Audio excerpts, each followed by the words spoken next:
This is the outcome I expected, yes. Mr. Djokovic's lawyers put a very compelling case, and that case won the day.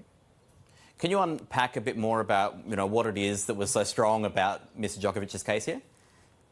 Certainly. The main thing that the court was concerned about was the unfairness, the manifest unfairness to Mr. Djokovic about the way the officers at Melbourne Airport conducted themselves. They took Mr. Djokovic into, you'd have to say into custody at about midnight or 11 o'clock. They kept him there until 8:30 in the morning.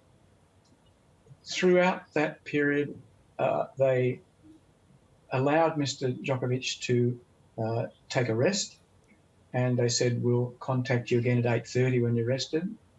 The officers came in and woke Mr. Djokovic at shortly after 6 and told him it's best for him if he takes the action they were suggesting right away, right then. So they went back on an offer to Mr. Djokovic. They said that nothing he could say or do would change their view.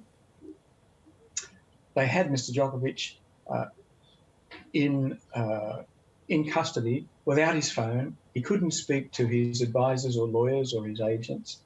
And for the officers to say there's nothing he could say or do to change their view must mean that they'd made their mind up even before they came to Mr. Djokovic. That is unfair to Mr. Djokovic. The court has released some transcripts of that immigration interview that do paint that picture of quite a lot of pressure being put on him by Border Force officers. At one point, Djokovic says he couldn't get through to the Director of Tennis Australia, anyone from the Victorian state government. Is that standard procedure in these kinds of interviews with other, less high-profile immigration cases?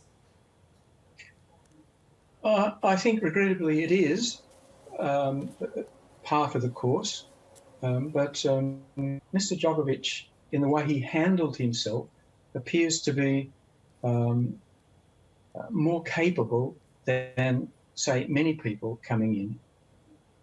People coming in and are taken into this custody are absolutely devastated, and they can't ask the sort of questions or put the sort of propositions that Mr. Djokovic did put to the case officers.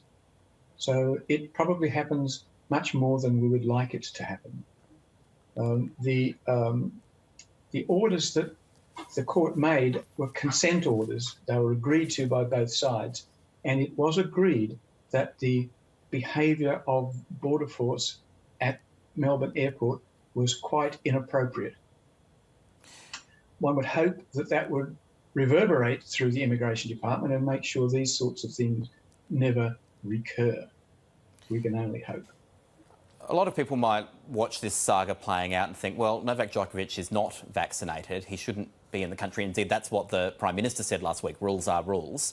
Has Djokovic here benefited in part because of a bureaucratic bungle by the federal government, where otherwise, if things had gone, more by the book, he might have been allowed to stay, or at least might not have won this court case? The fact on which Mr. Djokovic relied was a finding by the medical authorities that if one has suffered and recently recovered from COVID-19, then it was inappropriate for someone to have a COVID injection.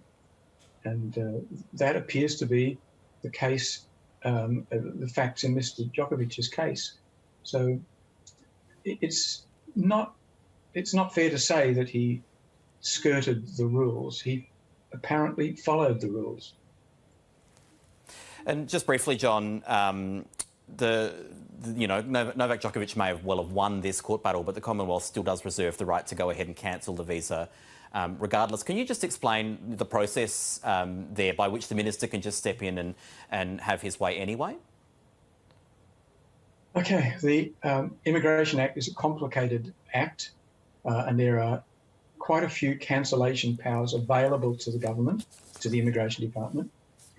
One of those powers relates to an application that contained false information. That power still remains open to the minister. If it's found that Mr. Djokovic provided false information, the minister could well cancel the visa. If the visa is cancelled under those conditions, Mr. Djokovic would be barred from entering Australia for 3 years. The judge today took a strict view of that and said that the government should be mindful of the impact that such a decision would have on Mr. Djokovic personally and on his income and his reputation. So it's hard to say exactly what the government will do. But we're in an environment where vaccination is a political football at the moment. We see the parties taking pot shots at each other about vaccination. I don't think that makes life any easier for anyone.